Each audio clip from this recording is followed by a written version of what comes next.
So today's lesson is about a thing called a parabola. And we're going to talk about how that relates to our relationship that we called a quadratic earlier today. So today's lesson is called Introducing the Parabola. First thing that I need you to understand is that the graph of a quadratic relation is called a parabola. So essentially, this equation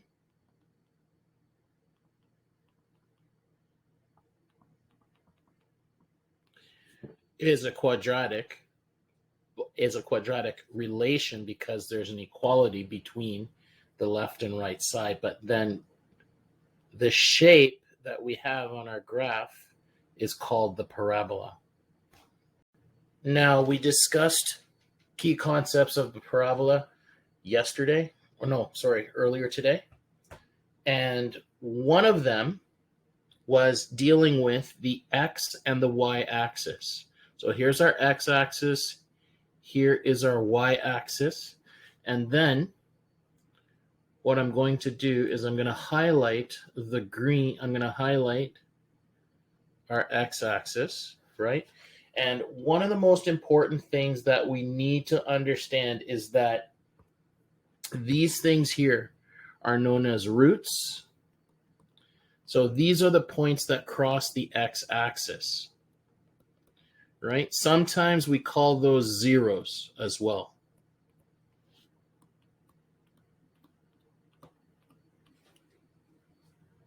You'll also notice that there's a y-axis here, right? That y-axis has an important point on it, okay? We call this the Y-intercept. Now, this red line that I've got here that kind of splits our parabola in two, we call this the axis of symmetry, but we'll talk about that after we have identified the vertex of our parabola. Remember, the vertex of our parabola was defined as either the lowest point or the highest point on our parabola. And in this case, this part here is called the vertex. Now, the vertex is tied closely with something we call the maximum or the minimum, or a thing called the optimal value. Okay, so the optimal value. Okay, so this is the y value in the vertex point. Okay, just remember that. The optimal value is the y value of the vertex. And then we have this up and down thing that splits our parabola in two, and we call that an axis of symmetry. Axis of symmetry. And that's usually the x value of the vertex. All right. You are responsible for identifying each of those points on today's homework. Okay. Now remember, a parabola can sometimes open up, like the one we see here, but it could also open down like this. Okay. And all of those points, all of those ideas that we talked about still apply to the upside down parabola as well. So now let's take a minute and go over some key concepts of what parabolas have. So we're going to look at everything you ever need to know about a parabola. And we'll put our previous graph up in the top corner of the screen here so we can kind of keep all of our information together. And we will use that to help us answer these questions. All right, so we'll take a look at our graph here. And remember that I told you that parabolas could open up, or they could also open down. So let's go and put that in our note here. So parabolas can often open up or they can open down. Okay, now when they open down, I want you to think of a happy face. If it's opening up, we call that a positive parabola, or a parabola opening down, which is kind of like a negative parabola opening down. Now, the zeros of a parabola is where the graph literally crosses the x-axis. Now, if you're not sure about what I'm talking about these specific points that I'm highlighting with these big dots right there. Those big dots, those are what we call roots or zeros. Okay? Remember, zeros and roots are the same thing. So this next point says zeros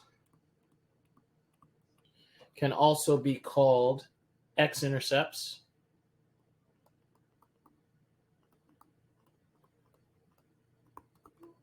or roots of our equation. Now, when we're talking about the axis of symmetry, that's the thing that divides our parabola in two.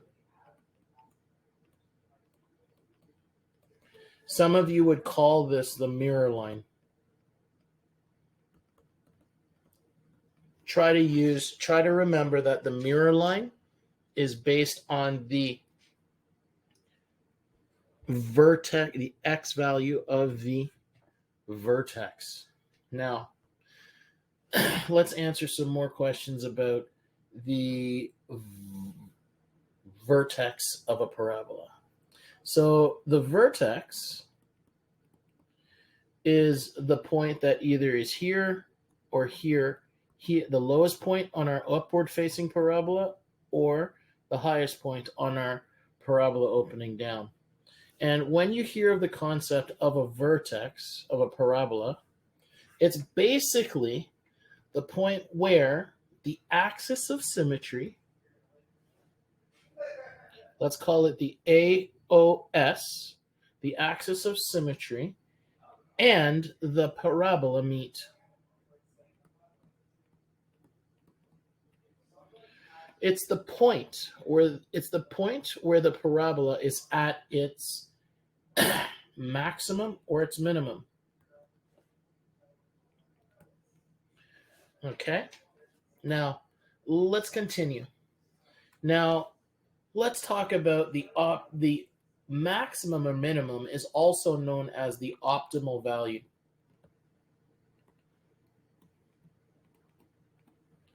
Now, the optimal value is literally just the y-coordinate, like I talked about earlier, of the vertex. Okay, and finally, when we're talking about the y-intercept, that's basically the part of the graph where it crosses the y-axis. To find that, all we really do is let our x value equal 0, just like when we're trying to find the y-intercept for y equals mx plus b. So now we're going to be working on this sheet called Analyzing Parabolas. So for this problem, what we're going to do is take a look at the parabola and identify things such as the vertex, the optimal value, the axis of symmetry, the zeros, everything. Okay? All right, so now let's take a look at our first parabola here. This is our first parabola. The first thing that we want to do is find what the vertex is. So you know what I'm going to do? I'm going to take a moment and I'm going to make sure that I identify the vertex on my graph, and it's right here. Okay, now that is literally a point, isn't it? So when we identify the vertex, we need to know what the x and y's are. In this case, it's 3, 1 for the vertex. All right. The optimal value is, think of what is the y value of the vertex. And in this case, The optimal value is y is equal to 1. The axis of symmetry. When I think the axis of symmetry, I imagine there's a massive x here to remind me that I'm going to use the x value of my vertex. So the axis of symmetry is this thing here. So I'm just going to draw it as a set of dashed lines. And the axis of symmetry is actually x equals 3. Now, in order to find the zeros, remember the zeros were the points of our graph where it touched the x-axis. If I look at this graph, here's the x-axis down here, and the vertex it's opening up, and the vertex is above the x-axis. So in this case, we're going to say there are no zeros because it doesn't touch the x-axis, and that can actually happen. Now, the direction of the opening, you're just going to say it opens up, which means we have a minimum. Okay, now here's my question. The last thing would be to find out what our y-intercept is. So all I have to do is look at my graph, and I can say that my y-intercept is the point 0. I believe that is 7. All right, now pause the video and see if you can do the same thing for this graph here, and then I will show you the answers. Okay, so for this one, here is our vertex. I'm going to plot that on there for you. There's our vertex right there. Okay, our vertex in this case is the point -1, -4. Okay, so for that first graph, that's it. The next thing, remember, it's the optimal value, okay? It's always the y value of the axis, okay? In this case, we're going to say y is equal to -4. That's it. Now, the next one is the axis of symmetry. Always remember that when we're talking about the axis of symmetry, we are looking for the x value of the vertex. In this case, we say x is equal to -1. Now, the question is, are there zeros?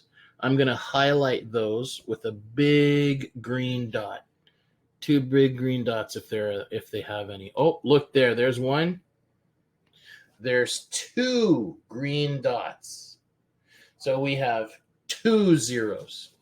And what I want you to do is I want you to actually say what those zeros are. They occur at x equals 1 and and x equals -3. Make sure you put that in. And you could say there's 2 zeros, whatever. I never said the number of zeros. I want to know where it crosses the x-axis. So we're crossing it at x equals 1 and x equals -3. All right, now, the next thing, the direction of the opening. We'll easily say that this thing opens up, so this is going to be a minimum. Right? You get the idea? If it's up, it's a minimum because the lowest point is the vertex. And now we need to know what the y-intercept is. So let's go and identify that with a big red dot on here. There we go. There's our big red dot. And there is our y-intercept. It crosses the y-axis. So that's at 0, comma. Would that be -3? I think that's -3. Okay, now let's do the same again for the last graph. Pause the video, and I will show you the solution for that one. All right, so the vertex is this, -3, 5. The optimal value is the y value of the vertex, so we're going to go y is equal to 5. The axis of symmetry is the x value. So you're going to say x is equal to -3. The zeros. Let's identify those zeros on our graph, shall we? So here is 1, 0. Here is another 0. And yes, they're not perfect, but they were originally supposed to be at x equals -5 and x equals -1. Now, the direction of the opening. Since it's opening down, we have a maximum. Okay?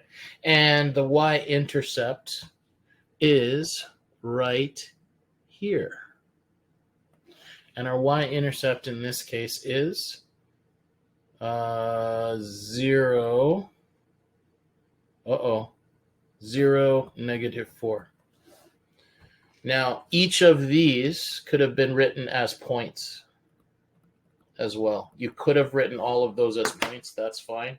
You could have written each of those as like -5, 0, and -1, 0 for the last one. Okay? But in order to save time, you can just write x equals 1, x equals -5, and that, right? Okay, so now let's get to the last bit of the work before we go to our final thing for the day. Is it true that the axis of symmetry is a y-intercept? So all of these different things, all of these different questions I want you to answer, and then check to see if you've got my answers. And make sure you make those corrections. So pause the video and do them. Does the axis of symmetry always go through the y-intercept? Well, here's one where it goes through the y-intercept right there. The vertex is there. But I could also draw another graph where the graph is like this. It is going to have a y-intercept, but the vertex isn't it doesn't go through the y-intercept. It doesn't go through the axis of symmetry, which splits the graph. The vertex is always located halfway between the zeros. You know what? We'll say it's true for now. If we ever have two zeros, we always just take the two zeros, add them together, and divide by 2 to find out where our axis of symmetry is. It's just the average of the two. It's true. The coordinate of the vertex is always the same as the optimal value. The y-coordinate of the vertex is always the same as the y value, and that is true.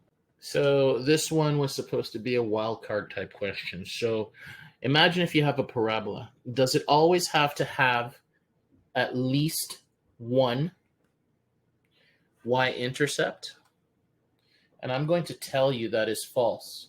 Sorry, x-intercept. And I'm going to tell you that is false because you can have a vertex of the parabola. You could have a parabola opening up, but then the parabola is above the x-axis.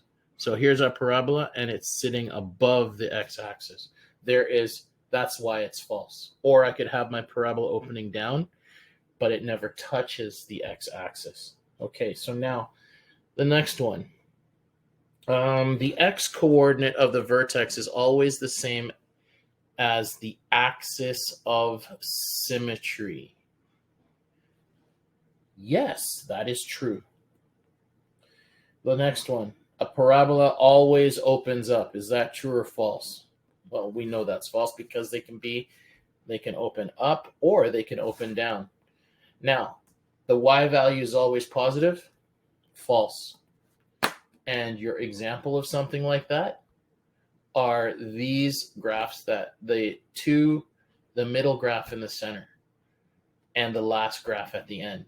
You'll notice that the y-intercepts where it crosses the y-axis are both below the x-axis.